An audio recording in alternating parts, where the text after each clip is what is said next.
Hello, Robs. We're back with the Golem Remembered, 1909 to 1980, Variations of a Jewish Legend by Arnold L. Goldsmith. And we're on the bibliographic commentary. Full publication information for the works cited is given in the selected bibliography, which I will show you the pages, but let's read through this. Introduction. 3 books by Gershom Scholem, as well as his entries in the Encyclopedia Judaica, are especially useful to the reader interested in the development of the Golem legends. See, for example, the idea of the Golem in On the Kabbalah and its Symbolism, pages 158 through 204, where Scholem carefully distinguishes between black and white magic in the early history of the Golem. To the Hasidim, I don't know, the magic effected by application of the instruction found in or read into the book Yetzirah was considered as a natural faculty with which man, within certain limits, is endowed. Creation itself, in this view, is magical through and through. All things in it live by virtue of the secret names that dwell in them. Thus, magical knowledge is not a perversion, but a pure and sacred knowledge which belongs to man as God's image. Scholem believes that this view must be rigorously distinguished from the specifically Kabbalistic view of magic underlying, for example, the Zohar. For here is magic represented as a faculty first manifested in the fall of Adam, and originating in the corruption of man in his bond with the earth from which he came, pages 174 to 75. See also Golem in Kabbalah and the Messianic Idea in Judaism. I believe I have that book. The Messianic Idea in Judaism and Other Symbolism. Maybe I don't have that book. Let me check. No, bruv, I have a different book on Jewish magic with messianic implications. Quotations from On the Kabbalah and its Symbolism can be found on pages 200 to 201, 201, 190 to 91, blah, blah, blah. You could read this. Look close, bruv. You can read it. The quotation from Kabbalah is from page 353, Sholem's speech. Prague and Rehovot, Tale of Two Golems, was first published in the Jerusalem Post, June 18, 1965, and reprinted in Commentary 41, number 1, 1966, 62 to 65, and in the Messianic Idea in Judaism, pages 335 to 40. Other examples of scholars and writers who have shown an interest in the development of the Golem legends are Joshua Trachtenberg, Jewish Magic and Superstition, which I do have 2 copies of, and Nathaniel Osable, editor, A Treasury of Jewish Folklore. I may have that. The most recent is Gershon Winkler, whose adaptation of the Rosenberg Tales, The Golem of Prague, was published while my book was going to press. In his introduction, Winkler discusses such things as a Torah perspective on the occult, Kabbalah versus black magic, witchcraft and voodooism, and the Golem of Prague, fact or fiction. In Winkler's opinion, the stories allegedly first written by Rabbi Lowe's son-in-law are true. I take the opposite stand in chapter 2 of this book. For more information on Rabbi Judah Lowe, see Rabbi Ben Zion Boxer. From the World of the Kabbalah, the passages quoted can be found on pages 7, 57, and 58. An interesting and unusual article, The Golem and Ecstatic Mysticism, was written by Bettina Knapp and published in the Journal of Altered States of Consciousness. According to Knapp, the initiate intent upon creating a golem is said to have experienced altered states of consciousness when reciting permutations of letters, vocalizing sounds, or other phonemes, gutturals, labials, velars, dentals, sibilants, each of which he sensed as endowed with divine energy. If he were successful in his exercise, he would undergo an ecstatic experience. Using a Jungian approach to the psychological alchemical, is it alchemical or alchemical? Alchemical. That doesn't seem right. And metaphysical aspects of the Golem making process, Knapp argues that Rabbi Lowe's Golem was a phantasm which emerged into the phenomenological world when this holy man was in a state of ecstatic mysticism. A soul in the process of ascending divinity, pages 355. Psychologically, Rabbi Lowe was tapping an enormous transcendental power within him.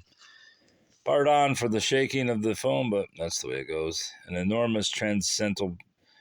Was tapping an enormous transcendental power within him in the Golem making ritual. This psychic energy forced up contents from his collective unconscious.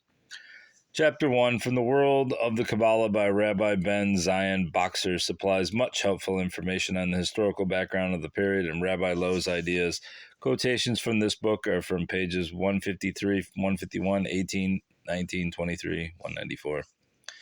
Frederick Tieberger's Great Rabbi Lowe of Prague supplements historical and biographical information with excerpts from Rabbi Lowe's books and includes some of the early legends about the Golem and his creator, which appeared in Sipurim and elsewhere in the 19th century. Quotations from Tieberger are taken from, and you can see the page numbers because I ain't reading all these.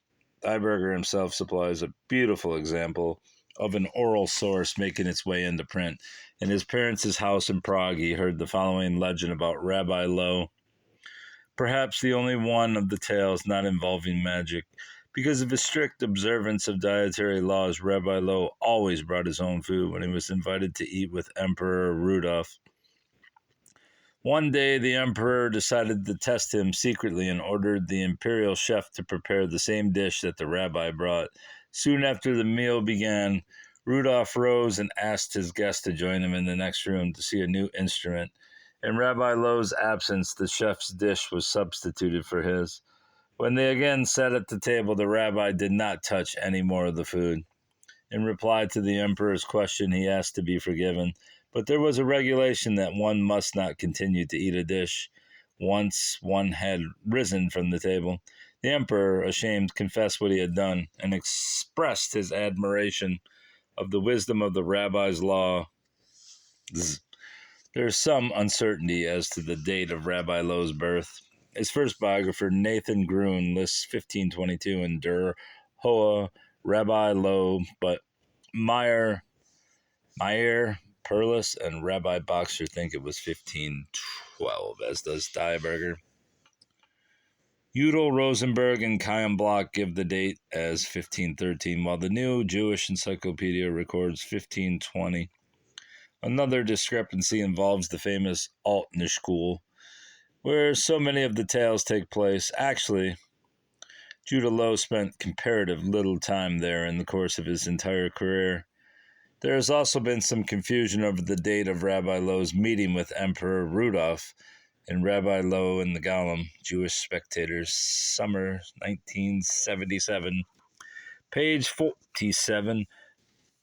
Byron L. Sherwin gives 1552 as the year of this important event, but replying to my inquiry,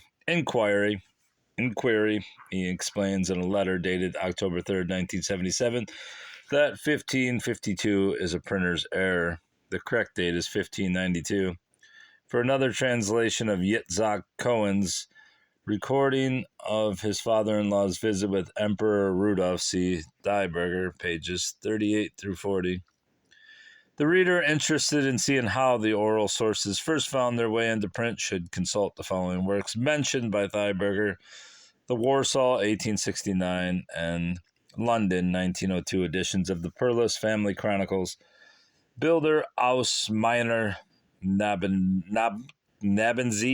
by L. Kalisch, 1872. Old Bohemian Tales by the Czech writer Alois Jirasek, 1914, and Böhmisch Sagen, 1919, by a Prague Jew, Oscar Weiner. In an interesting article on the Golem and the robot in Literature and Psychology, 15, winter 1965, Robert Plank claims, outside of any Jewish literature that may have existed secretly, the oldest reference to a golem is in a book by Johann Jakob Schutt, Jüdisch Merkwürdigkeiten, published in 1714. Grimm seems to have used Schutt as his source and to have thought primarily of the golem of Rabbi Elia ben Judah, the Baal Shem of Kelm, 1514-83, page 14. Chapter 2, students of Jewish folklore and legend will find, maybe I should just stop there and just read these in different sections. But that's just putting off let's just go with it. Students of Jewish folklore and legend will find Joachim Neugrossel's 2-volume Yen Welt very useful. Neugrossel's translation of Rosenberg's Yiddish inscription to Nifla'at Macharol Im Ha-Golem is basically correct, but he leaves out 3 things. The reference to the wisdom of the Kabbalah, which aided Rabbi Leva in his fight. 2, Rosenberg's claim that the blood libel was common during Rabbi Leva's lifetime. And 3, the Jewish people's need to cleanse themselves from this shame. Surprisingly, Neugroschel does not indicate to his readers major editorial changes that he has made in his translation of Rosenberg's book. Neugroschel's translation contains 22, counting the forward, unnumbered sections. In Rosenberg's book, where the chapters are numbered, there are 25, also including the forward. First of all, Neugroschel drops Rosenberg's second chapter, the alleged bill of sale. Neugroschel then moves up Rosenberg's chapter 23 to the 3rd position to flesh out the introductory section, and he eliminates chapter 24 and 25 entirely. The translation of Nifla'at Macharol Im Ha-Golem can be found on pages 162 to 225 of volume 2. All quotations are from these pages. For additional information on the use of the Rabbi Landau story to help establish the date for the beginning of the legend of Rabbi Leva and the Golem between 1730 and 1740, see Thieberger, Great Rabbi Lowe of Prague, page 96. The other quotations from the Thieberger are from pages 80 to 81, 81 and 81 and 82. I don't understand. In the Golem of Prague, Gershon Winkler defends Rosenberg against criticism of topographical and other errors in his translation of Rabbi Cohen's eyewitness report, arguing that the Slavic intonations were commonly integrated within the Yiddish of even Bohemian Jewry, page 66, and that there is a good possibility that R. Rosenberg implemented some minor editorial altercations on the Ketz manuscript before publishing it. By the time he obtained the manuscript, it had been lying in storage for nearly 300 years. It certainly required some work and preparation for its printing. Yeah, think. Other quotations from Winkler's book are from page 68 and 69. Chapter 3. Sandor Varhely is quoted at some length by Harry Schneiderman and Chaim Bloch, an interpreter of the East to the West, the story of Chaim Bloch, who has created the sensation in literary Europa. Introduction to Chaim Bloch, The Golem, Legends of the Ghetto of Prague, translated by Harry Schneiderman. Bloch's War Diary of a Jew is also printed in the introduction. In a prefatory note to the Golem, Hans Ludwig Eld explains that he found much that is new and explanatory in Bloch's collection, feeling that the reader is much nearer to the Kabbalistic mystery of the Golem, page 28. The emphasis in the developing legend now being on the spiritual rather than the magical. The question, but above all, a universal popular one. Wait, let's go back here. To Held, the problem of the Golem does not only represent a Jewish question, but above all, a universal popular one, which, like so many other universal human questions, has found its sick best solution in Judaism or Judaism. Page 29, the universal popular question Held speaks of is a deep and tragic desire of mankind, the possibility of the creation of artificial beings, page 28. 1 year after the publication of the original German edition, 1919, of the Golem, block published in Berlin, Israel der Katzenkämpfer, der Bildschirm von Kelm und Golem, which has not been translated into English. A puzzling error appears in the English text of Bloch's Romance of Rahl and Ladislaus. After a slight break on page 118, Bloch resumes the tale, writing, "It was not long before Ladislaus also learned of the tragic death of his fiancée. But Rahel is not dead, nor does she pretend to be. Apparently, a section of the story in which the Golem rescues the girl and Thaddeus's servant concocts a plot to pretend that she has died in a fire was left out by the printer. See Rosenberg's The Wondrous Tale that was widely known as The Sorrows of a Dote, pages 186 to 188. Chapter 4. The Golem, a dramatic poem in 8 scenes, is the only one of H. Leivick's plays to be translated into English. It has been published as one of 5 dramas edited and translated by Joseph C. Landis in the Great Jewish Plays, which also contains the Dybbuk by S. Ansky, God of Vengeance by Shalom Asch, Greenfields by Peretz Hirschbein, and King David and His Wives by David Pinsky. Landis provides an excellent short introduction to Yiddish literature and theater, along with perceptive headnotes to each play. Quotations from Leivick's Golem are all taken from this edition, not that edition. For additional information on the Yiddish theater, see Charles A. Madison, Yiddish Literature, Saul Lipston, The Flowering of Yiddish Literature, I do have that book for sure, and Mendel Kohansky, The Hebrew Theater, Its First 50 Years. Quotations from Madison are from all these pages. Quotations from Lipson are from this, blah, blah, blah. Quotations from Kohansky are from those pages. 3 of Leivick's Yiddish works, other than the Golem, merit special mention because of their autobiographical or thematic relevance. One of Leivick's early prison poems is A Soul in Hell, or Job the Second. Steve Jobs. According to Madison, it describes a spirit in revolt, a youth who rebels against God and strives to become his own master, grieving to see the suffering of his people and impatient for their salvation. Largely autobiographical, the poem is composed of the elements of folklore, poverty, social satire, inner struggle, and the Messiah complex, components which were to dominate much of his mature work.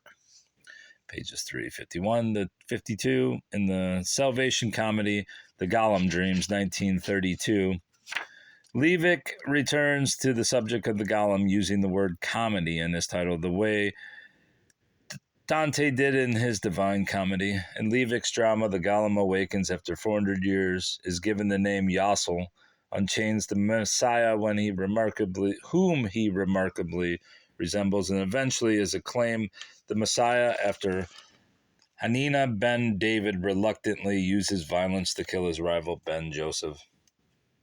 In Madison's opinion, the Salvation comedy does not measure up to the poetic fervor of the Golem, but is still a major achievement and completes Leivick's artistic near monopoly of the Messiah theme in Yiddish literature. Pages 359 to 60. Lipson sees this drama as a political parable, with Stalin and Lenin as the false messiahs from the house of Ben Joseph, page 227. The third of these other works by Leivick is He, described by Madison as a long monologue by Jesus on visiting the poet in time of a pogrom. According to Madison, Leivick regarded Jesus sympathetically. The Nazarene himself, as a man of suffering, attracted me.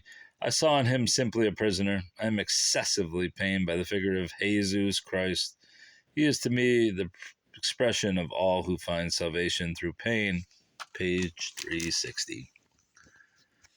The Golem by Gustav Meyrink was first published serially 1913 to 14 in Germany in Die Weissenblätter and appeared in book form in 1915. The first English translation by Madge Pemberton in 1928 was reprinted in 1964. In 1976, it was again reprinted in two German supernatural novels with an introduction by E.F. Bleiler. All quotations from the Golem in this chapter are taken from the 1928 edition. Quotations from Bleiler's introduction are taken from pages 4, 5, 7, 8, 10, and 11 of the Dover edition. Very little critical analysis of Meyrink's writing is available in English. Of some value is William R. van Buskirk's dissertation, The Basis of Satire in Gustav Meyrink's Work, University of Michigan, 1957, available on microfilm.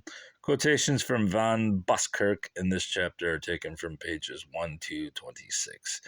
A very attractive edition of L. Hearn, edited by Yvonne Crouch, is devoted entirely to Meyrink, whose picture is on the cover. It was published in France in 1976. Especially helpful are the chronology of Meyrink's life and the chronologically arranged bibliography compiled by François d'Argens, which lists all of Meyrink's writings, translations of his works, and even films based on the Golem. The only film which is based on the adventures of Athanasius Pernath is a French production made for television in 1971. In Chapter 5, I have quoted specifically from Manfred Lube, La Genèse du Golem, page 67, and Lambert Binder, Essai sur l'histoire du roman le Golem, page 75. Lube believes that one of Meyrink's Golem sources was Michael Clapper, whose Rabbi Paltiel or Lige Chumazig Borshu was published in the 1853 edition of Paschali's Sipparum. Gershom Shalom does not think highly of Meyrink's knowledge of the Kabbalah, stating, beyond the facade of an exotic and futuristic Prague ghetto Indian rather than Jewish ideas of redemption are expounded.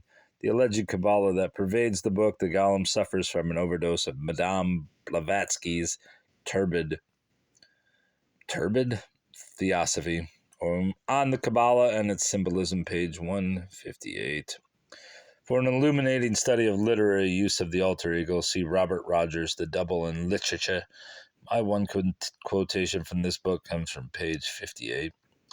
Chapter 6, Abraham Rothberg is the author and editor of many works, including magazine articles, short stories, essays, poems, reviews, children's books, history, literary analysis, and novels. Among the latter are The Thousand Doors, 65, The Heirs of Cain, 66, The Son of David Freed, 68, The Other Man's Shoes, 1969.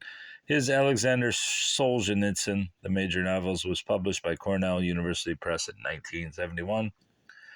Except for some very favorable reviews, see, for example, the New York Times Book Review, 14 February 71, and the Saturday Review, 30 January 1971, there has been no published criticism of the Sword of the Golem in English.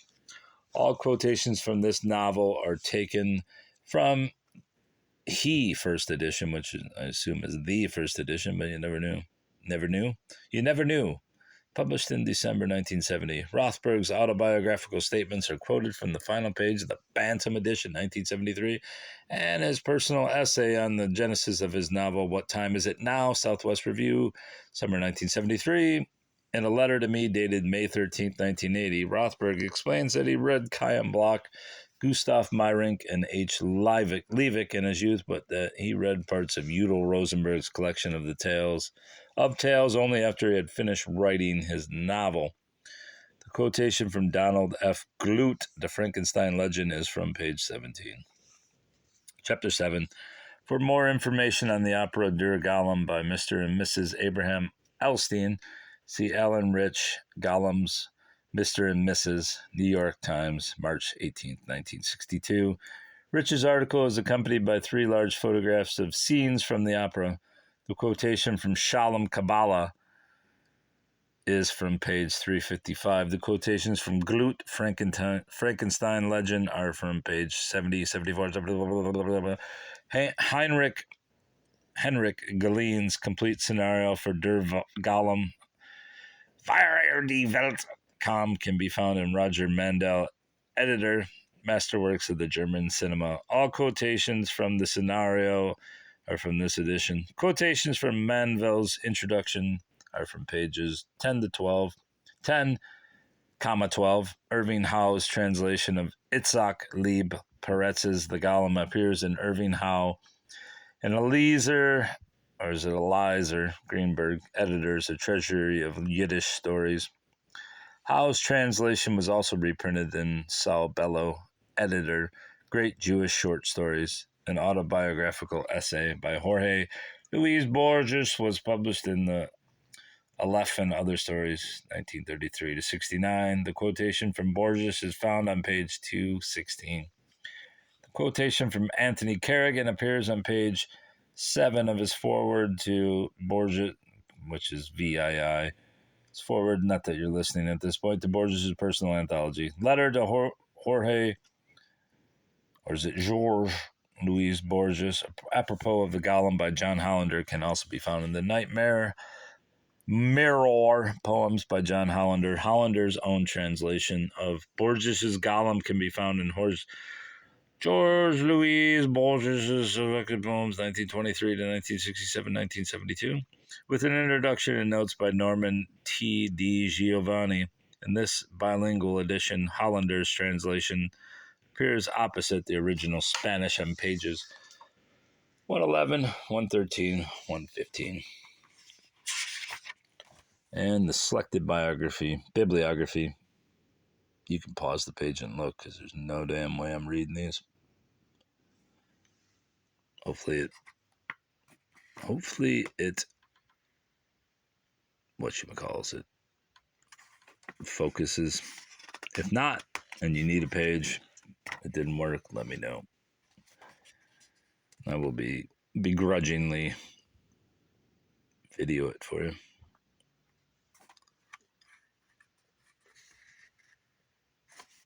It's so great. Arnold L. Goldsmith was educated at Boston University and the University of Wisconsin. In 1953, he joined the faculty of Wayne State University as an instructor.